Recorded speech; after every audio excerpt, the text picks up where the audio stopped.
Good evening. My name is Soten, senior student at Village Zendo here. Emphasis today, feeling very senior. Hardly. I want to go, oh, you elephants and dragons, but that's not what we're here for. It's a happy coincidence for me that it's a Dharma talk night, and it's also the 49th day since the passing of Susan Ryoko Wetzel, who some of you were on earlier. We did a memorial service for her. And that's partly why I feel senior too, when your friends are dying, not because there's a plague, but just because you're old enough. And there are some people in the Zendo who remember her quite well, and they're also, like me, very senior. She was a relatively early member of the Zendo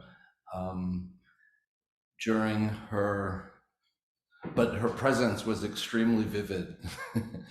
I know that we met sometime before we did Jukai together, but when we did Jukai, which I think was 1997, something like that, so around a quarter of a century, let's put it that way.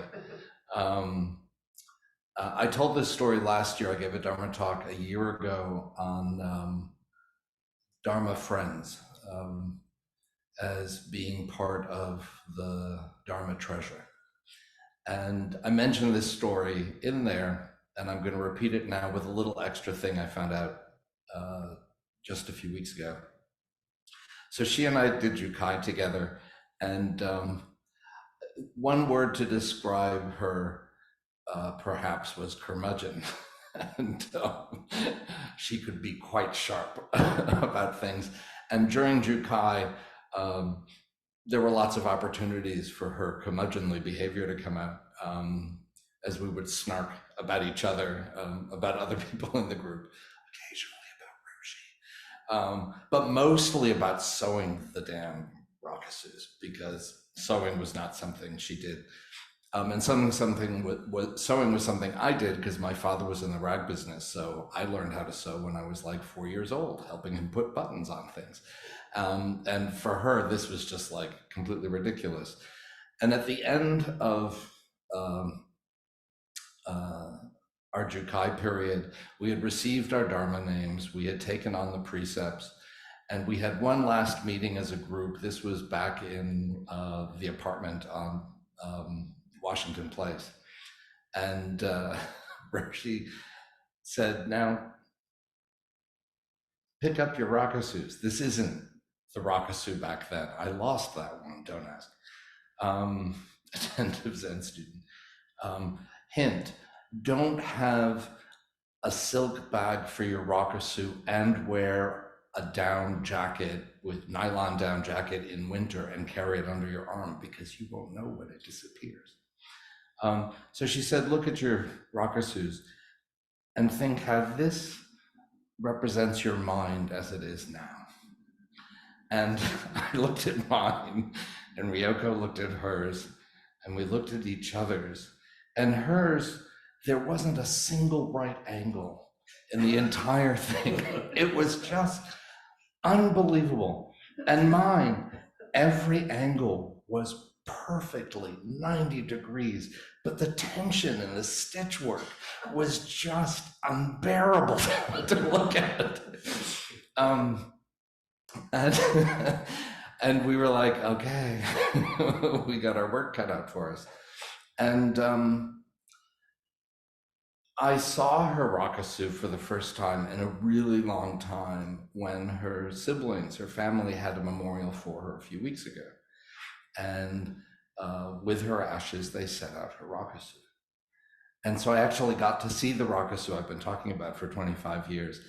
And sure enough, there isn't a single right angle, but there's a billowiness to it that I've never seen in anyone else's rakusu. There was a lightness to it that, I mean, it was almost a quilt. And I just thought, yeah, I don't know if billowy, soft comforter is what I would have thought of her 25 years ago. Um, but it's kind of who she was on her way to becoming. And we spent a lot of time talking about our Zen practice. A few years after, she lived in Bayside, Queens, and I don't drive a car, and there's no way to get there easily without a car.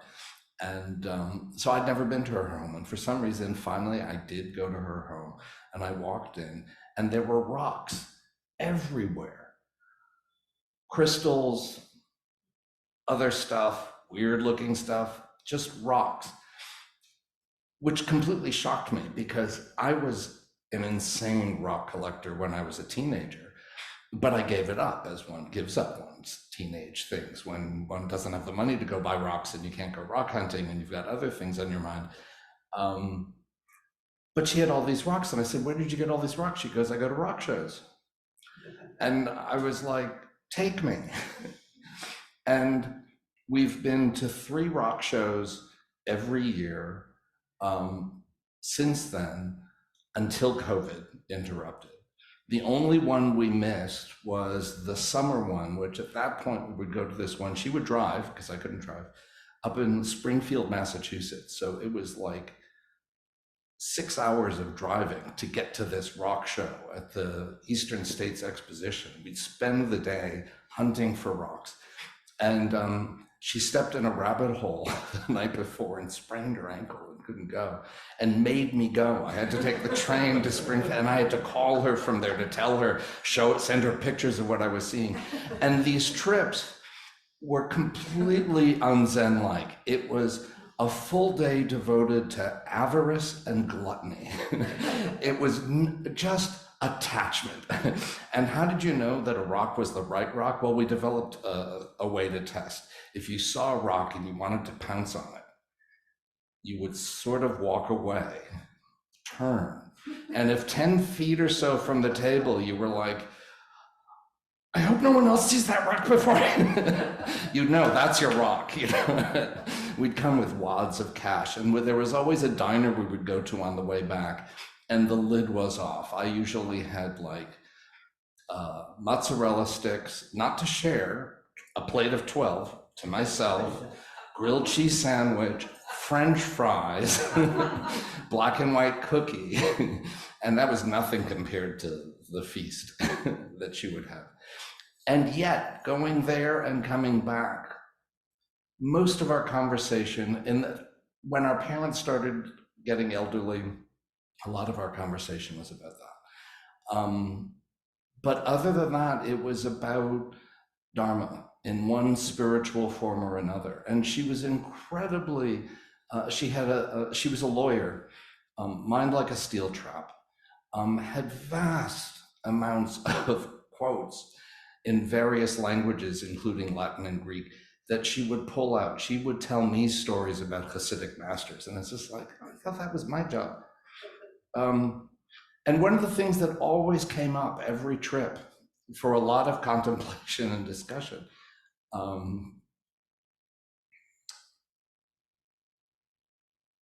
time swiftly passes by and opportunity is lost. Each of us should strive to awaken.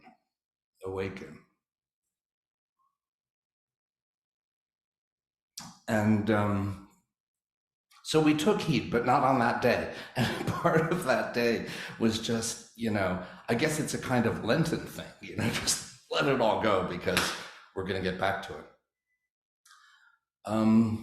4 years ago, during COVID, just before COVID, just after, she was diagnosed with breast cancer. And this was at the same time her mother was, her father had recently died of lung cancer, and her mom was now starting to have issues with dementia and was in assisted living, and it was a very, very difficult time. And then she had breast cancer. Now, she had spent her working career as a, there's no clock. I need a clock, because I could go on a very long time. Thank you. So, um, she was a public defender. I met a lot of her friends from law school and from her early days as a lawyer in New York, and she could have gone on to become a judge. She could have gone on to become someone who earned a lot of money, and she chose to become a public defender. When she retired from public defending, it was partly because she was burned out, but and she shared that with the Zendo. She brought members of the Zendo to sit in night court with her sometimes as an opportunity to practice bearing witness in very arduous circumstances.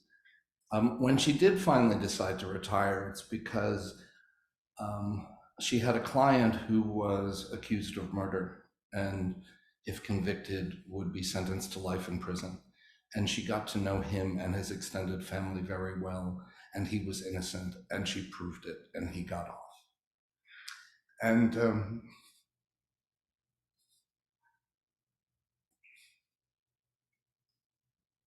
she said, "Well, I've saved a life. It's not going to get better than that." And she thought maybe now it was time to have some time for herself. And that's kind of when COVID happened and the cancer happened. No, there were a few years where she went to work for. She still had to work for a time, and she went to work for friends who were actually judges. But as her time to be able to afford to retire approached, that's when all this stuff happened. She had imagined for herself a retirement of coming to the Zendo several times a week, returning to koan practice, which she had drifted away from, of getting a dog, of spending as much time as she wanted visiting Jones Beach or some other shoreline where she could just walk with the dog and look out at the water and the horizon and think about her practice. And that was her intention. And then, other stuff happened. So when she recurred with the breast cancer, and again, my sense of time is off, sometime after COVID, sometime before her mother got towards the end, but I can't remember when, she realized that there was a likelihood that she would not survive her cancer. She had been looking forward to her retirement. Oh, sorry.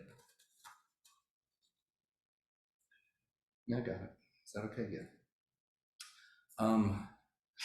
Her retirement plan, but now she had recurrent breast cancer and it was very difficult to treat. And so she was in clinical trials and she was in the maw of the medical system. But she was really very determined and she was doing well on the third clinical trial until blah, blah, blah, et cetera, et cetera.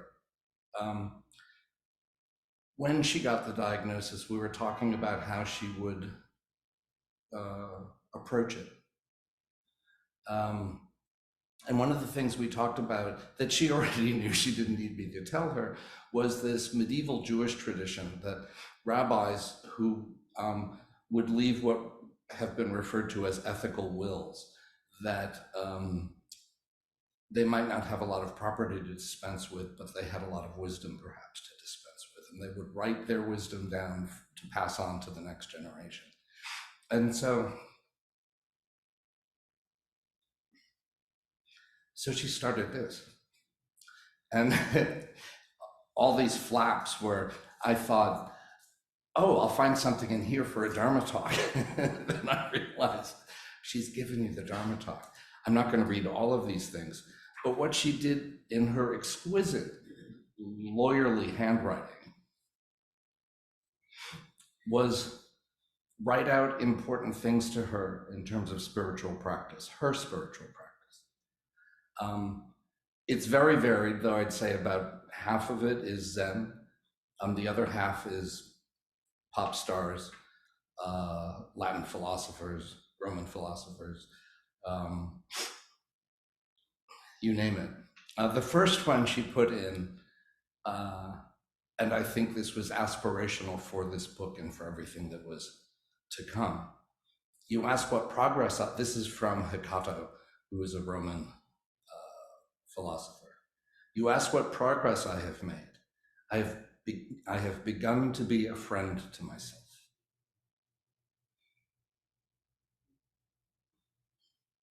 And then Dogen at the bottom of the first page. So this is, I'm not going to read everything. Do not think you will necessarily be aware of your own enlightenment. So, you know, so I thought I would go through here and like find one or two things that would be a good theme for a Dharma talk. And then I realized this is her Dharma talk, and I'm just here to sort of like throw some of it at you. And if anyone ever wants to look at this, I'd be happy to share it. Something from the Talmud. A rabbi whose congregation does not want to drive him out of town isn't a rabbi. Anyone who's a lawyer whose Zendo doesn't want to drive her out of town isn't a lawyer. And she really, clarity was her biggest feature, I think. The shepherd who makes so pretty a picture carrying home the lamb is only carrying it home for dinner. Robert Louis Stevenson. But then she starts, Thomas Merton. Life is a gift I am glad of. If I had never been born, I would never have had friends to be loved by and to love, never have seen new countries, and as for what I may have suffered, it is inconsequential and indeed part of the great good which life has been and will, I hope, continue to be.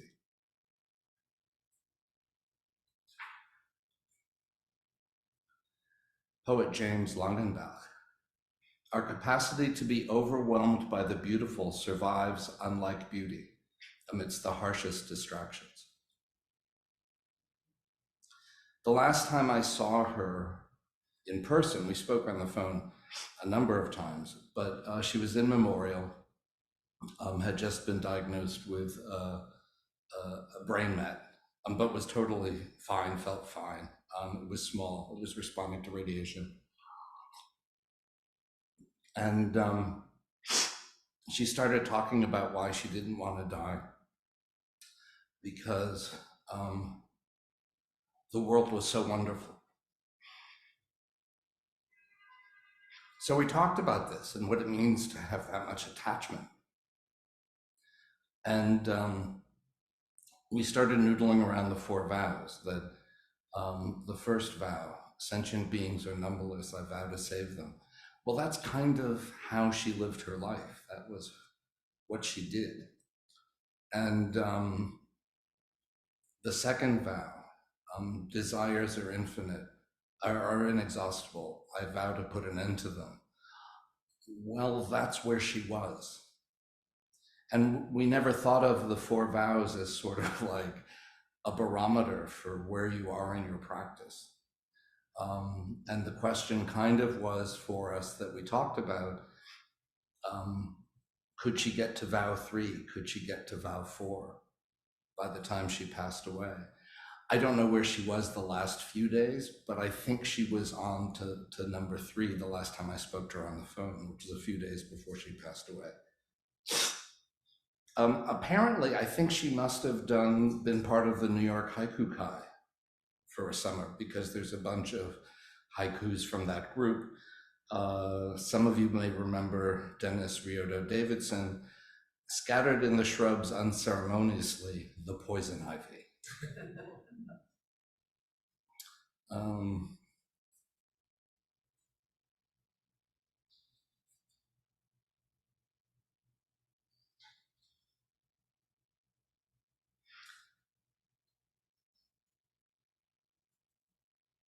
Sri Nasargata Maharaj, abiding in your own being is holy company.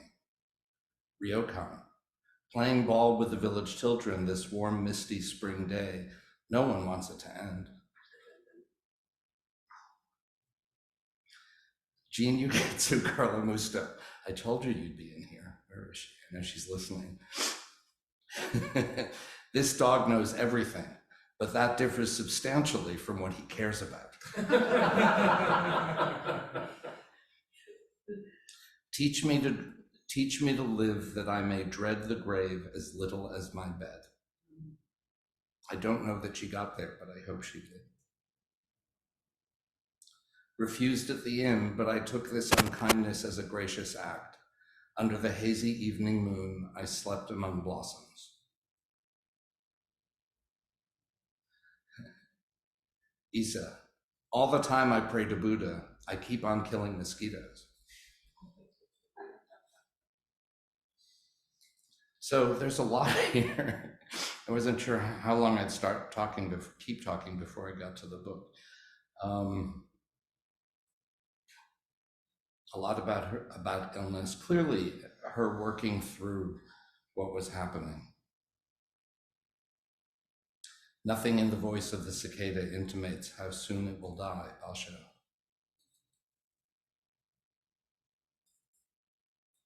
There's a long Proust that I'll spare you, but you should look it up. Hakuin, how I would like people to hear the sound of the snow falling through the deepening night.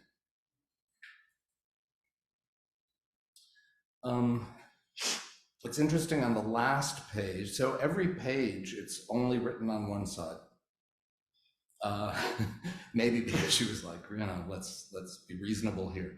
But on the last page, it's the only intimation that like she wasn't done until she was done, because on the last page, she writes on the facing page. Rilke, believe in a love that is being stored up for you like an inheritance, and have faith that in this love there is there is a strength and a blessing so large that you can travel as far as you wish without having to step outside it. And the last one with an exclamation point, Jakushu Kwam. And I saw this, I thought, oh, she threw that in there knowing I would get to the last page. Please enjoy your only life. The last one, it's from a book, I guess, called Haiku Humor. And I'll finish with this one. One umbrella, the person more in love gets wet. And anybody who knew her, she was the one who would get wet.